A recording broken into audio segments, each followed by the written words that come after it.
Bienvenidos a la Cámara del Terror.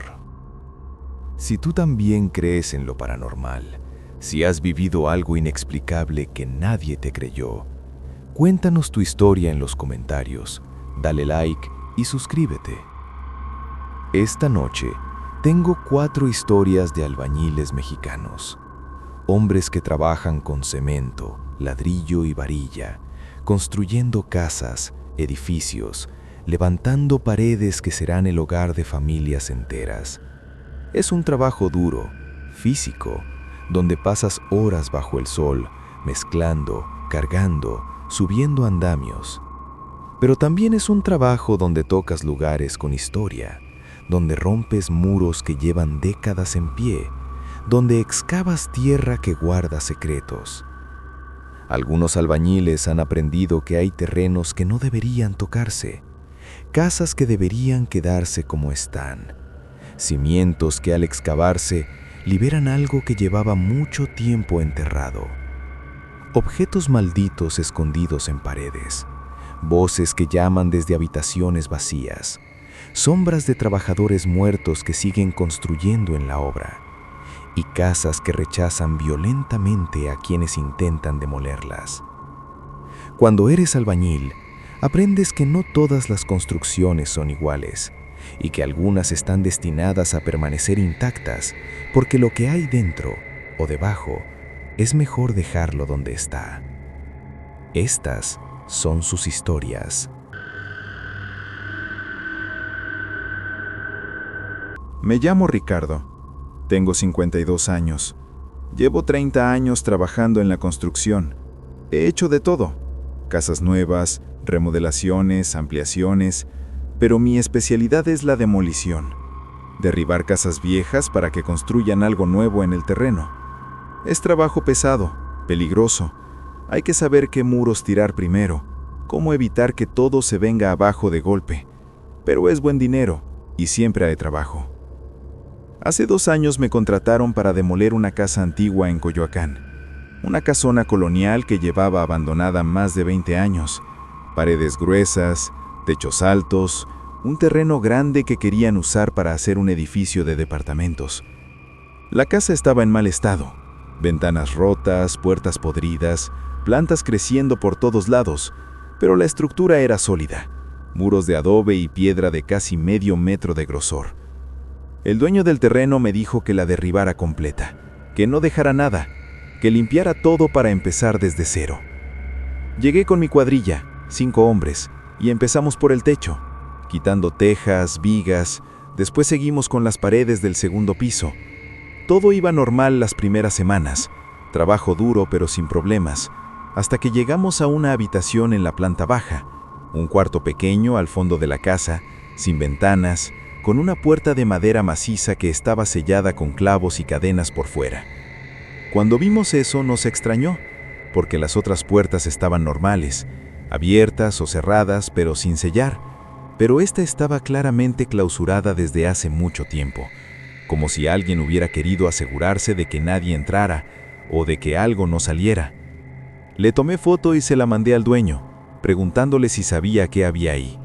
Me dijo que no sabía nada, que la casa la había comprado hacía poco a través de un remate bancario, que los dueños anteriores habían muerto sin herederos y que él solo quería el terreno, que tirara todo sin importar qué hubiera dentro. Abrimos la puerta con una palanca, rompiendo el candado y quitando los clavos. Cuando finalmente logramos abrirla salió un olor terrible, a humedad, a tierra mojada, a algo podrido que llevaba años encerrado. Adentro estaba completamente oscuro, así que entramos con linternas. El cuarto era pequeño, como 3 por 3 metros, sin muebles, sin ventanas, solo paredes desnudas de adobe y un piso de tierra apisonada. Pero en el centro del cuarto había algo que nos heló la sangre. Un agujero en el piso, excavado a mano como de medio metro de profundidad, y dentro del agujero había algo enterrado, envuelto en trapos viejos. Uno de mis trabajadores, el más joven, quiso sacarlo de inmediato, pero yo le dije que esperara, que algo en ese cuarto no se sentía bien, que era mejor llamar a las autoridades, reportar un hallazgo, pero él insistió en que solo eran trapos viejos, basura, nada importante. Sacó el bulto y lo desenvolvió. Adentro había huesos, huesos pequeños, de niño, junto con ropa antigua, un vestido de niña, zapatos y un muñeco de trapo viejo y sucio. Todos nos quedamos en silencio mirando esos huesos, sabiendo inmediatamente que algo terrible había pasado en esa casa, que alguien había enterrado a una niña ahí, en secreto, y había sellado la habitación para que nadie lo descubriera. Llamé a la policía de inmediato. Llegaron, acordonaron el área, trajeron a forenses, investigadores. Nos dijeron que dejáramos de trabajar hasta que terminaran la investigación. Pasaron semanas y finalmente nos confirmaron lo que ya sospechábamos. Los huesos eran de una niña de aproximadamente 8 años, que había sido enterrada ahí hace más de 40 años, probablemente asesinada. No pudieron identificarla. No había reportes de niñas desaparecidas en esa zona en esa época, o al menos que no estuvieran registrados. Los dueños de la casa en ese tiempo habían muerto hace décadas, sin dejar pistas de lo que había pasado. Nos autorizaron a seguir con la demolición, después de que se llevaran los restos para darles entierro apropiado. Pero desde que abrimos ese cuarto, empezaron a pasar cosas extrañas en la obra. Herramientas que desaparecían y aparecían en lugares donde nadie las había dejado, ruidos de pasos en el segundo piso cuando no había nadie arriba, sombras que se movían por las esquinas de la casa. Mis trabajadores empezaron a asustarse. Algunos dijeron que no querían seguir, que la casa estaba maldita, que la niña estaba enojada porque habíamos perturbado su descanso. Contraté a un sacerdote para que bendijera el lugar antes de continuar. Vino, rezó, roció agua bendita por toda la casa, pero esa misma noche, cuando ya nos habíamos ido, recibí una llamada de los vecinos que decían que habían escuchado gritos que venían de la casa, gritos de niña, llamando, llorando. Fui a revisar, con 2 de mis hombres, y cuando llegamos, la casa estaba en silencio, oscura, vacía, pero en las paredes del cuarto donde habíamos encontrado los huesos, había algo nuevo, marcas en la pared, arañazos profundos en el adobe, como si alguien hubiera estado raspando con las uñas, intentando salir. Esas marcas no estaban ahí antes, estoy seguro, porque habíamos revisado ese cuarto completamente cuando sacamos los huesos. Decidí acelerar la demolición, terminar lo más rápido posible, porque cada día que pasábamos en esa casa, algo más pasaba. Uno de mis trabajadores cayó de un andamio sin razón aparente, como si algo lo hubiera empujado. Se fracturó la pierna. Otro dijo que mientras trabajaba, sintió que algo le jalaba la camisa, que escuchó una voz de niña susurrando en su oído pidiéndole que se fuera. Finalmente terminamos de derribar la casa. Dejamos el terreno limpio, listo para la nueva construcción, pero yo nunca volví a ese lugar. Después me enteré que el dueño tuvo problemas para conseguir trabajadores que construyeran el edificio, porque corrió la voz entre los albañiles de la zona de lo que habíamos encontrado, de lo que había pasado durante la demolición, y nadie quería trabajar ahí. El terreno sigue vacío hasta el día de hoy, años después, sin construir, porque cada cuadrilla que empieza la obra deja el trabajo a las pocas semanas, reportando los mismos problemas, herramientas que desaparecen, ruidos, sombras, la sensación constante de ser observados por algo que no quiere que se construya nada ahí. Yo aprendí que hay casas que guardan secretos, crímenes que nunca fueron resueltos, y que cuando los descubres, aunque sea por accidente, lo que estaba enterrado despierta y ya no puedes ignorarlo. Esa niña estuvo sola en ese cuarto durante 40 años, olvidada, y ahora, aunque ya no está físicamente ahí, su presencia sigue en ese terreno, reclamando lo que le quitaron, pidiendo justicia que nunca llegó y asegurándose de que nadie pueda construir sobre su tumba sin pagar las consecuencias. Me llamo Miguel, tengo 38 años, soy albañil, trabajo en construcción de edificios, específicamente en los pisos altos, instalando estructuras, levantando muros, haciendo los acabados. Es trabajo de altura, peligroso, pero paga bien, especialmente cuando aceptas turnos nocturnos, que casi nadie quiere porque es incómodo, cansado, frío, pero pagan el doble, así que siempre que me ofrecen turno nocturno, acepto. Hace un año me contrataron para un proyecto grande en Monterrey, un edificio de oficinas de 15 pisos, construcción acelerada, con turnos de día y de noche para terminar rápido. Me asignaron el turno nocturno con otros 6 trabajadores, de 10 de la noche a 6 de la mañana, trabajando en los pisos superiores, del piso 10 al 15, que todavía estaban sin terminar, solo estructura de concreto, varillas, sin paredes, sin ventanas, completamente abiertos al aire. Las primeras noches fueron normales, trabajo pesado pero tranquilo, solo el ruido de nuestras herramientas, el viento y las luces de la ciudad abajo. Pero en la cuarta noche empezamos a notar algo extraño. Estábamos trabajando en el piso 12, soldando varillas, cuando escuchamos ruidos en el piso de arriba, en el 13, ruidos como de alguien caminando, arrastrando algo pesado. Al principio pensamos que era el turno de día que había dejado herramientas mal acomodadas y que se estaban moviendo con el viento, pero cuando subimos a revisar, no había nada fuera de lugar. Todo estaba exactamente como lo habíamos dejado la noche anterior. Herramientas en su lugar, materiales apilados, sin señales de que algo se hubiera movido. Bajamos y seguimos trabajando, pero los ruidos continuaron toda la noche. Pasos, arrastres, a veces golpes metálicos, como si alguien estuviera trabajando arriba, pero cuando revisábamos, nunca había nadie. Le comentamos al capataz del turno de día, preguntándole si ellos escuchaban algo durante el día. Nos dijo que no, que durante el día todo era normal, solo ruido de construcción, nada extraño. Nos dijeron que probablemente era nuestra imaginación, el cansancio, el trabajo nocturno jugándonos malas pasadas. Pero las noches siguientes, los ruidos no solo continuaron, sino que empeoraron. Ahora no solo escuchábamos pasos y arrastres, sino también voces, conversaciones entre hombres, hablando en voz baja, como si estuvieran discutiendo algo. Pero cuando intentábamos escuchar qué decían, las voces se callaban, y cuando subíamos a buscar, no había absolutamente nadie. Uno de mis compañeros, el más veterano, un señor de 60 años que llevaba toda su vida en la construcción, nos dijo que eso le había pasado antes, en otra obra, años atrás, y que significaba que alguien había muerto en ese edificio, un trabajador que había caído o tenido un accidente, y que su espíritu seguía trabajando, sin saber que ya estaba muerto. Le preguntamos al capataz si había habido algún accidente en esa obra, alguna muerte. Se puso incómodo, dudó y finalmente admitió que sí, que 3 meses antes de que nosotros entráramos al proyecto, un trabajador había caído del piso 13 durante el turno de noche, mientras soldaba en el borde sin arnés de seguridad. Se resbaló y cayó. Murió instantáneamente. Nos dijeron que habían hecho la investigación, que fue un accidente por no seguir protocolos de seguridad, que la familia había recibido compensación y que la obra había seguido sin más problemas. Pero ahora nosotros estábamos escuchando y viendo cosas que no tenían explicación. Una noche, mientras trabajaba en el piso 11, vi una sombra en el piso 13, la silueta de un hombre, parado en el borde, exactamente donde el trabajador había caído, mirando hacia abajo, completamente inmóvil. Le grité a mis compañeros para que vieran, y cuando todos miramos, la sombra seguía ahí, clara, definida. Pero cuando uno de nosotros subió con una linterna para ver de cerca, la sombra desapareció, como si nunca hubiera estado ahí.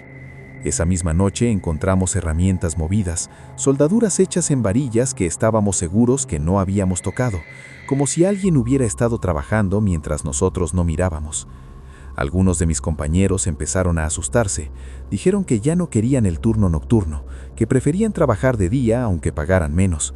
2 de ellos renunciaron esa semana y tuvimos que conseguir reemplazos, pero los nuevos solo duraron unos días antes de irse también, reportando las mismas experiencias, ruidos, voces, sombras. El capataz trajo a un sacerdote para bendecir el piso 13, específicamente el lugar donde el trabajador había caído. El sacerdote hizo una ceremonia, rezó por el alma del difunto, pidió que encontrara paz y dejara de estar atado a ese lugar. Por unos días todo pareció calmarse, los ruidos disminuyeron, las sombras dejaron de aparecer, pero una semana después todo volvió, peor que antes. Una noche, mientras trabajaba solo en el piso 12, porque mis compañeros estaban en otro piso, escuché claramente mi nombre, alguien llamándome desde arriba, desde el piso 13, con voz de hombre, desesperada, pidiendo ayuda. Subí corriendo, pensando que tal vez alguno de mis compañeros había subido y había tenido un accidente, pero cuando llegué al piso 13 estaba completamente vacío, nadie, solo el viento y la estructura de concreto. Pero en el piso, en el polvo, Vi huellas de botas, frescas, como si alguien hubiera estado caminando justo antes de que yo llegara, huellas que llevaban directo al borde donde el trabajador había caído. Seguí las huellas y cuando llegué al borde, miré hacia abajo, a la calle, 13 pisos abajo, y por un segundo juré que vi algo, una figura cayendo, exactamente como debió haber caído el trabajador, pero cuando parpadeé no había nada, solo la calle vacía y las luces de la ciudad. Bajé inmediatamente, temblando, y le dije al capataz que yo también renunciaba, que no iba a seguir en esa obra, sin importar cuánto pagaran. Me dijo que lo entendía, que habían tenido muchos problemas para mantener trabajadores en el turno nocturno desde el accidente, y que estaban considerando cancelar los turnos nocturnos completamente, trabajar solo de día, aunque significara atrasar la obra. Me fui esa misma noche, y nunca volví. Después me enteré que el edificio sí se terminó, pero que tardó mucho más de lo planeado, porque nunca pudieron mantener un equipo estable en el turno nocturno. Todos renunciaban después de pocas semanas, reportando las mismas experiencias. El edificio ahora está ocupado, con oficinas funcionando normalmente durante el día, pero he escuchado de guardias de seguridad que trabajan de noche ahí, que siguen reportando cosas extrañas, ruidos en los pisos superiores, especialmente en el 13, sombras, voces, la sensación de no estar solos. Yo aprendí que algunos lugares quedan marcados por la muerte, especialmente muertes violentas, accidentales, y que esas marcas no se borran con bendiciones, ni con tiempo, solo se quedan ahí, repitiendo para siempre el último momento de alguien que murió sin estar listo, atrapado en un loop eterno de su propio final. Me llamo Fernando, tengo 45 años, trabajo en remodelaciones y renovaciones de casas viejas. Mi especialidad es restaurar casas antiguas, darles nueva vida sin perder su estructura original. Es trabajo delicado, que requiere paciencia, conocimiento de técnicas antiguas de construcción y respeto por la historia de cada casa. Hace año y medio me contrataron para remodelar una casa en Puebla, una casa colonial de 2 pisos que había pertenecido a la misma familia por generaciones, pero que ahora la había heredado una señora mayor, viuda, que quería renovarla para rentarla. La casa estaba en buen estado estructuralmente, pero necesitaba actualizaciones, pintura nueva, instalaciones eléctricas, plomería, pisos, detalles. La señora me dio libertad para hacer lo necesario, pero me pidió específicamente que no tocara una habitación en el 2º piso, la recámara principal, donde su esposo había muerto 5 años atrás. Me dijo que esa habitación la iba a renovar ella misma más adelante, cuando estuviera lista emocionalmente, pero que por ahora la dejara cerrada, sin tocar. Acepté, aunque me pareció extraño, pero cada cliente tiene sus razones, y yo respeto eso. Empecé con las otras habitaciones, renovando una por una, cambiando pisos, pintando paredes, actualizando baños. Todo iba bien las primeras semanas, trabajo normal, sin problemas. La señora venía de vez en cuando a revisar el progreso, siempre satisfecha con el trabajo. Pero había algo en esa casa que me incomodaba, una sensación constante de ser observado, especialmente cuando trabajaba cerca de la habitación cerrada del 2º piso.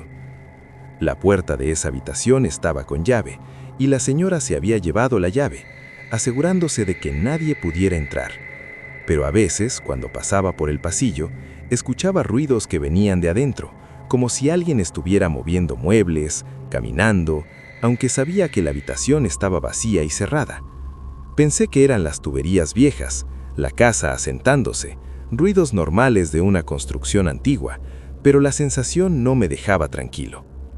Una tarde, mientras pintaba en la habitación de al lado, escuché claramente una voz de hombre que venía de la habitación cerrada, hablando, como si estuviera conversando con alguien, aunque no podía entender las palabras.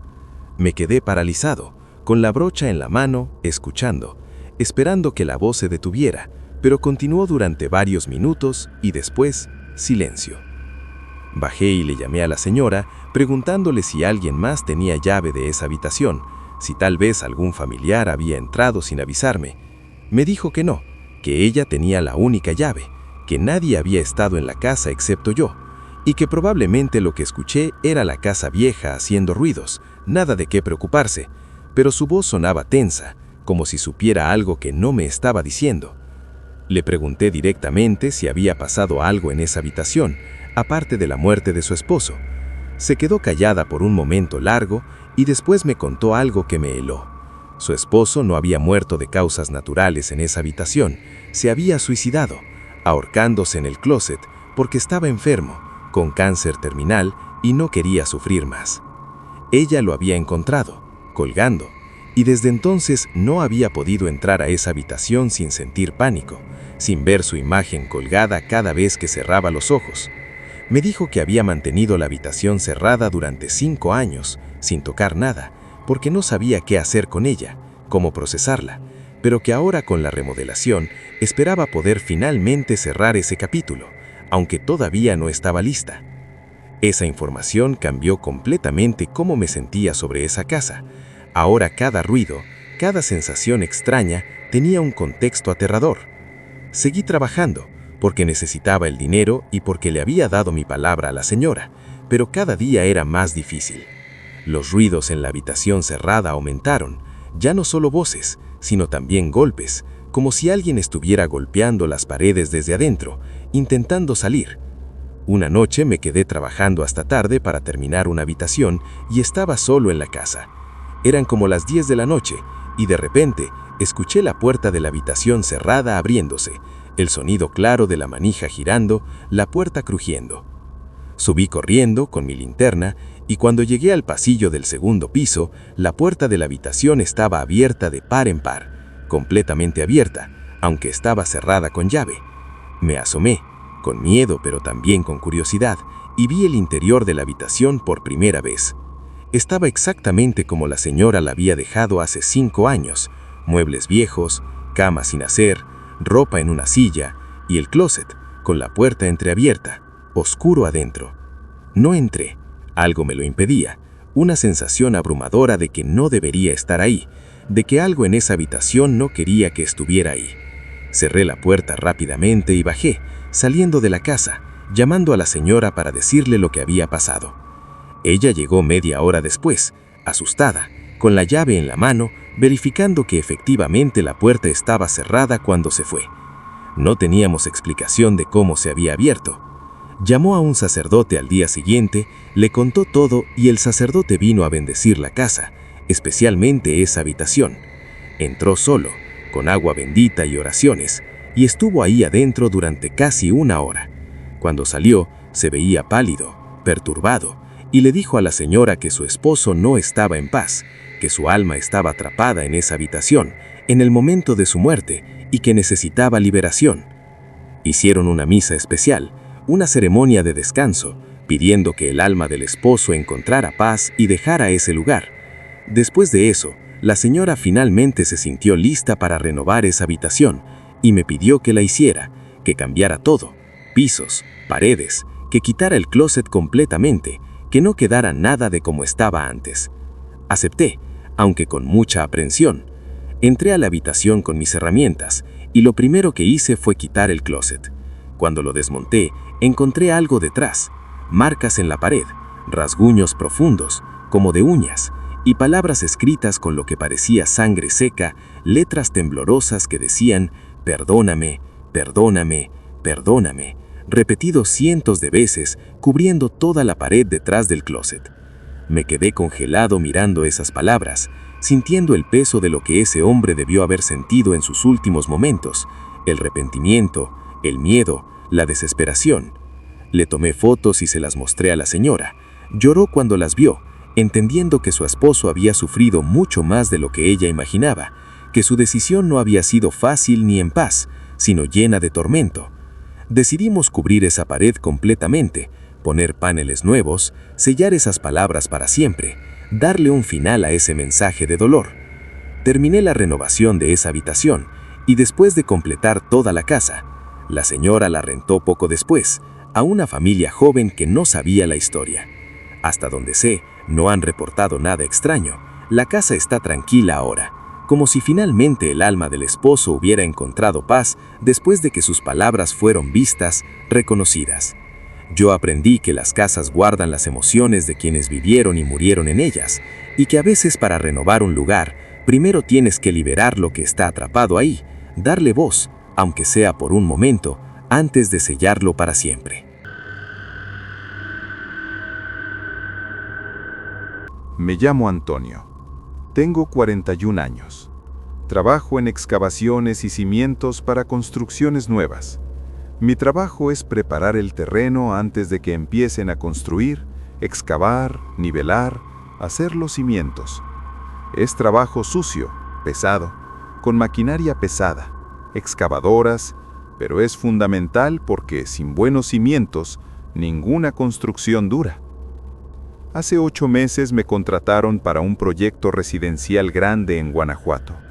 Un fraccionamiento nuevo de 50 casas en un terreno que había sido campo agrícola por décadas, tierras que acababan de vender para desarrollo urbano. El proyecto empezó normal. Llegamos con la maquinaria, empezamos a excavar los primeros cimientos para las casas de la entrada del fraccionamiento. Las primeras semanas todo fue bien. Tierra normal, fácil de trabajar, sin rocas grandes, sin complicaciones. Pero cuando llegamos al terreno del centro del fraccionamiento, donde iban a construir las casas más grandes, el terreno cambió. La tierra era más dura, compactada, diferente al resto, y cuando empezamos a excavar, la excavadora golpeó algo sólido, algo que no debería estar ahí. Bajé a revisar, pensando que era una roca grande, algo natural, pero cuando limpiamos la tierra, encontramos algo que nos dejó helados. Una lápida, una cruz de piedra antigua, enterrada, con inscripciones desgastadas pero aún legibles, nombres, fechas, de mediados del siglo XIX. No era una sola. Conforme excavábamos más, encontramos más lápidas, más cruces, enterradas en el mismo terreno, espaciadas de manera regular, como si fuera un cementerio.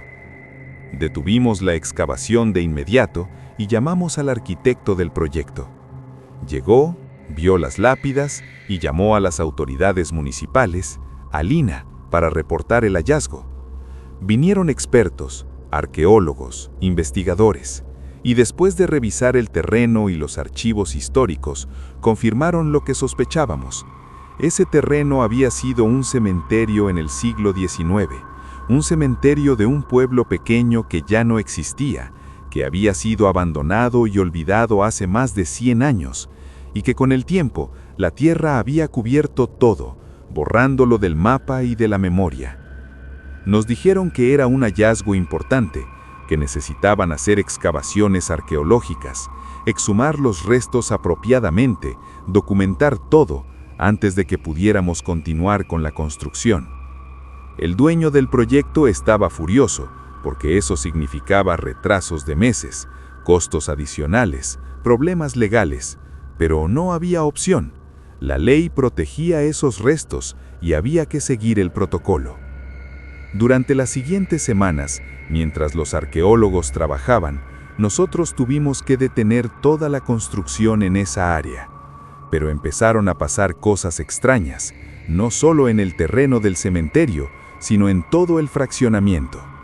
Maquinaria que se descomponía sin razón, accidentes menores pero frecuentes, trabajadores que se enfermaban repentinamente, todos reportando los mismos síntomas: fiebre, náuseas, pesadillas.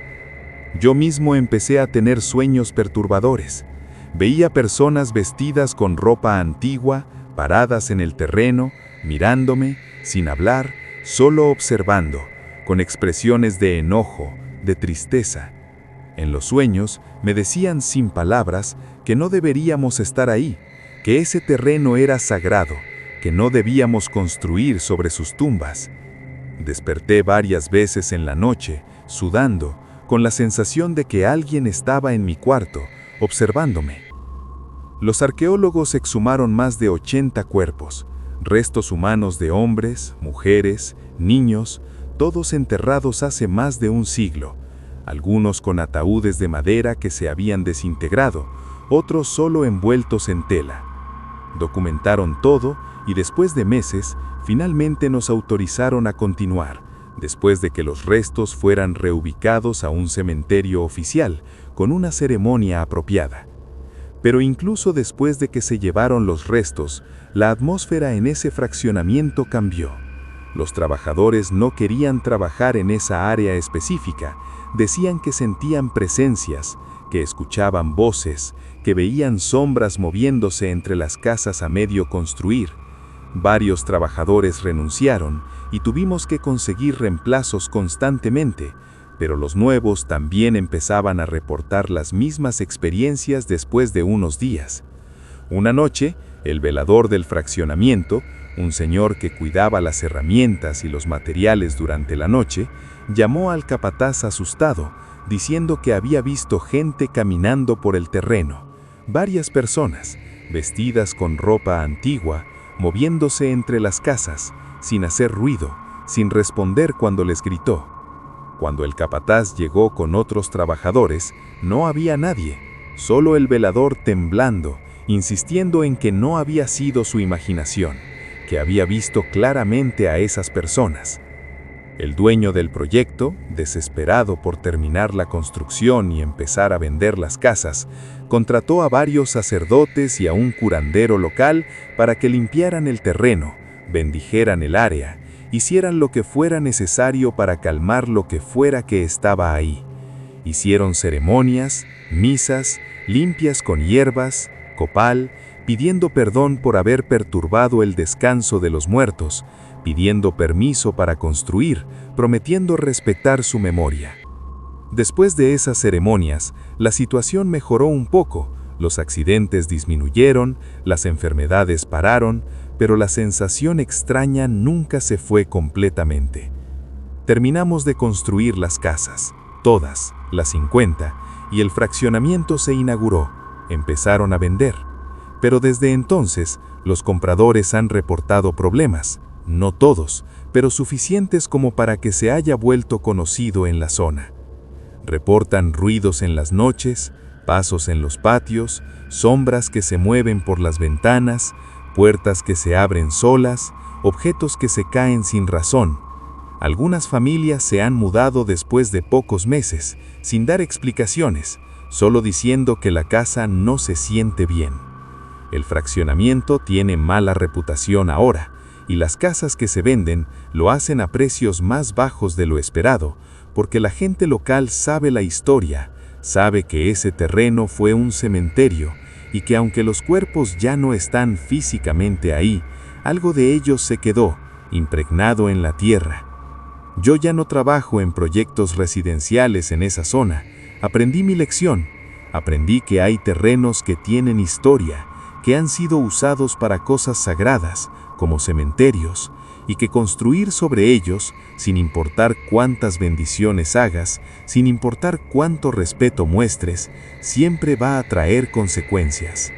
Los muertos no olvidan, y aunque sus cuerpos sean movidos, sus espíritus recuerdan dónde descansaban, y no perdonan fácilmente a quienes los perturbaron, aunque haya sido sin intención, aunque haya sido solo por hacer su trabajo.